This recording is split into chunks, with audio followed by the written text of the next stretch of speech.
में आप सभी का स्वागत है। तो देखिए, सुप्रीम कोर्ट ऑफ इंडिया ने बहुत अच्छी वैकेंसी निकाली है जूनियर कोर्ट असिस्टेंट की। तो यदि आप इसके लिए रजिस्ट्रेशन करेंगे तो इस तरह का आपको ये रजिस्ट्रेशन पेज दिखेगा। एक बार जब आप अपना रजिस्ट्रेशन कर देंगे उसके बाद आप यहाँ से साइन इन कर सकते हैं। तो इसके बारे में कंप्लीट डिटेल हम जानेंगे, किस तरह से इसको पढ़ना है और क्या क्या एलिजिबिलिटी है, कितनी फ़ीस है, क्या सिलेबस रहने वाला है, सब कुछ जानेंगे। इसलिए आप अंत तक इसे ज़रूर देखिएगा।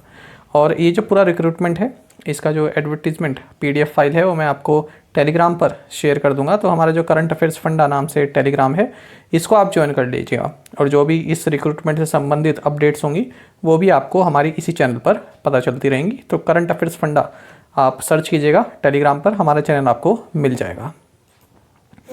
तो देखिए, सुप्रीम कोर्ट ऑफ इंडिया ने जूनियर कोर्ट असिस्टेंट इस पोस्ट के लिए वैकेंसीज निकाली है। कितनी वैकेंसी है? 210 वैकेंसीज हैं, जो कि घट और बढ़ सकती हैं। तो ये ग्रुप बी नॉन गजेटेड जो है पोस्ट है और लेवल 6 की पोस्ट है। बेसिक पे जो है इसमें 35,400 रुपये की है, और जो कि अगर हम फिर उसके बाद ग्रोस सैलरी देखें जो अलाउंसेस वगैरह मिलाकर, तो 63,068 रुपीज़ पर मंथ की यहाँ पर अप्रॉक्सीमेट ग्रोस सैलरी बैठती है। तो काफ़ी अच्छा रिक्रूटमेंट है। सब कुछ जानेंगे, आगे देखिए। सबसे पहले कोई भी फॉर्म भरने के लिए जो ज़रूरी होता है कि इसेंशियल क्वालिफिकेशन क्या है, तो बैचलर्स डिग्री चाहिए, आप ग्रेजुएट होने चाहिए। दूसरा ये है कि मिनिमम स्पीड ऑफ 35 वर्ड्स पर minute in English typing on computer. तो आपके पास टाइपिंग आनी चाहिए, जिनको नहीं आती है वो अभी भी सीख सकते हैं। इंग्लिश की चाहिए, केवल हिंदी की नहीं चाहिए। तो ये भी एक पॉजिटिव है इस रिक्रूटमेंट के लिए, क्योंकि इंग्लिश की थोड़ा ईजी हो जाती है। तो 35 वर्ड्स पर मिनट की है। ये भी अचीव करना काफ़ी इतना आसान नहीं होता। 35 वर्ड पर मिनट जो शुरुआत कर रहा है, इसके लिए भी प्रैक्टिस चाहिए होती है। तो यदि आप अभी फॉर्म भर रहे हैं तो प्रैक्टिस अभी से शुरू कीजिएगा, वरना जब इसके एडमिट कार्ड्स आएंगे तब ये आसान नहीं रहेगा आपके लिए। तीसरा है कि नॉलेज ऑफ कंप्यूटर ऑपरेशन, ये आप सभी जानते ही होंगे।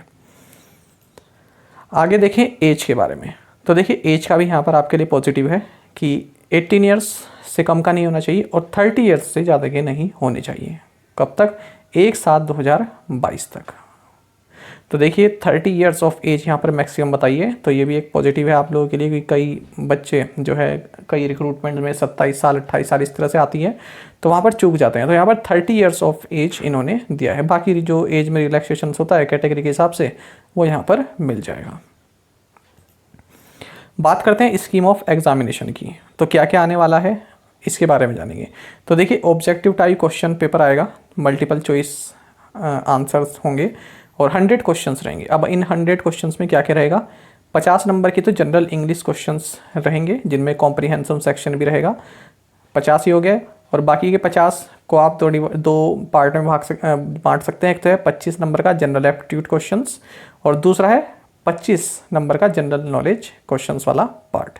तो ये आगे आपके 100 question, general English, general aptitude questions and general knowledge questions. और इसी के साथ फिर आपका objective type computer knowledge test भी है, इसमें 25 क्वेश्चंस होंगे। इन दोनों का टोटल टाइम कितना है? 2 घंटे का। नेगेटिव मार्किंग है 1/4। अच्छा, फिर इसके बाद क्या है? टाइपिंग है इंग्लिश की, जो मैंने आपको बताया 35 वर्ड्स पर मिनट की, और ये 10 मिनट्स की रहेगी इसकी ड्यूरेशन। फिर है डिस्क्रिप्टिव टेस्ट, ये इंग्लिश लैंग्वेज में होगा, जिसमें ये कॉम्प्रिहेंसिव पैसेज होगा, प्रिसी राइटिंग है और एसे राइटिंग है। तो इसमें ये देखिएगा कि जो इंग्लिश टाइपिंग टेस्ट है कंप्यूटर पर होगा, ये सेम डेट पर होगा जिस दिन ये रिटर्न टेस्ट होगा ना, इसी दिन ये कंप्यूटर टाइपिंग टेस्ट भी होगा। अब यहाँ से ये बात समझिएगा। देखिए, रिक्रूटमेंट अच्छा है, सैलरी अच्छी है और मेहनत भी अच्छी ही है, मांगेगा। तो यहाँ पर जम के मेहनत करनी होगी। ऐसा नहीं है कि आपने फॉर्म भर दिया और आप मेहनत नहीं कर पा रहे हैं, या फिर जब एडमिट कार्ड हैं तब आप अपने कंप्यूटर टाइपिंग की प्रैक्टिस कर रहे हैं। मैं सही बताऊं, टाइपिंग करना इतना आसान नहीं होता। जब आप एग्जामिनेशन हॉल में टाइपिंग करते हैं, एक अलग ही प्रेशर चलता है। तो यदि आपके पास इतना टाइम है, आपके और भी कमिटमेंट्स होंगे और भी आप एग्ज़ाम्स की तैयारी कर रहे होंगे, यदि आप उसके साथ कर सकते हैं इसकी तैयारी, तो तब तो ठीक है, आप भरिएगा, सोच समझ के भरिएगा। केवल ये देख के मत भरिएगा कि अच्छी सैलरी है, वैकेंसी ज़्यादा है और मैं भर देता हूँ। यदि आप कर सकते हैं तैयारी, तभी भरिएगा इसको। ऐसा ना हो बाद में आपको पेपर छोड़ना पड़े और पैसे भी आपके वेस्ट जाएँ। आधी अधूरी तैयारी से जाना जो है बिल्कुल भी उचित नहीं है। तो यदि आप कंप्यूटर टाइपिंग टेस्ट कर सकते हैं, और इसमें आपका जो इंग्लिश सेक्शन है काफ़ी मजबूत है, क्योंकि डिस्क्रिप्टिव टेस्ट होगा इंग्लिश लैंग्वेज में। ठीक है, यदि आपका अच्छा है इंग्लिश सेक्शन तो आप भरिए, अच्छा नहीं है और तैयारी कर सकते हैं आगे वाले 2-3 महीने में जब भी इसका पेपर होगा, तो आप ज़रूर भरिए। तो ये बेसिक चीज़ें हैं। अच्छा आगे बढ़े, तो अब जो भी एस्पिरेंट इन सभी स्टेज को क्लियर कर लेगा, जो भी इन्होंने क्राइटेरिया या कट ऑफ वगैरह इन्होंने सेट की होगी, रिटन टेस्ट है जो इसमें, objective test, computer knowledge test है, टाइपिंग स्पीड टेस्ट है, डिस्क्रिप्ट टेस्ट है, तो इन सभी स्टेजेस को जो पूरा कर लेगा उसके बाद इंटरव्यू भी देना होगा। ठीक है, तो सैलरी अच्छी दे रहे हैं तो थोड़ा बहुत तो यहाँ पर कठिन परीक्षा लेंगे, तो इंटरव्यू भी होगा आपका। अच्छा अगर बात करें फ़ीस की, तो फीस आप देख सकते हैं कि 500 रुपये फ़ीस है जनरल ओबीसी कैंडिडेट्स के लिए, ज़्यादा नहीं है, ठीक है। बाकी फॉर्म्स के हिसाब से 250 रुपीज़ है SC ST एक्स सर्विसमैन जो भी बाकी होते हैं इनके लिए, जो फ्रीडम फाइटर कैंडिडेट्स हैं, फिजिकल हैंडीकैप, इन सभी के लिए 250 है। अच्छा ये याद रखिएगा, क्लोजिंग डेट क्या है ऑनलाइन एप्लीकेशन की, ये है आपकी 18/6 से शुरू हो गया, ठीक है। और क्लोजिंग डेट है 10 जुलाई आपकी लास्ट डेट है, और 18 जून से ये शुरू हो चुका है। तो यदि भरना चाहते हैं तो जल्दी भर लीजिए इसको, और यदि तैयारी कर सकते हैं तो ही आप इसको भरिएगा। बाकी यहाँ पर देख सकते हैं डेट्स अभी बताई नहीं गई हैं, एग्जाम की डेट क्या होंगी। The dates of the objective type, written test, typing speed test on computer, descriptive test and interview will be notified on the Supreme Court website, ये वेबसाइट दी है।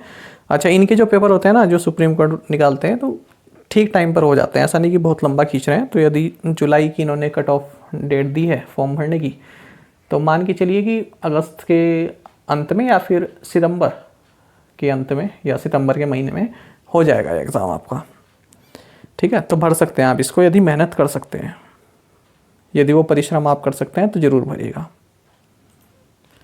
साथ ही करंट अफेयर्स फंडा ऐप को भी आप play store से install कर लीजिए, क्योंकि जो भी हमारा PDF मटेरियल है जिसमें आपको करंट अफेयर्स के साथ साथ स्ट्रेटजी के प्रोवाइड कराते हैं, सभी मटेरियल आपको हमारी करंट अफेयर्स फंडा ऐप पर ही उपलब्ध हो पाएगा।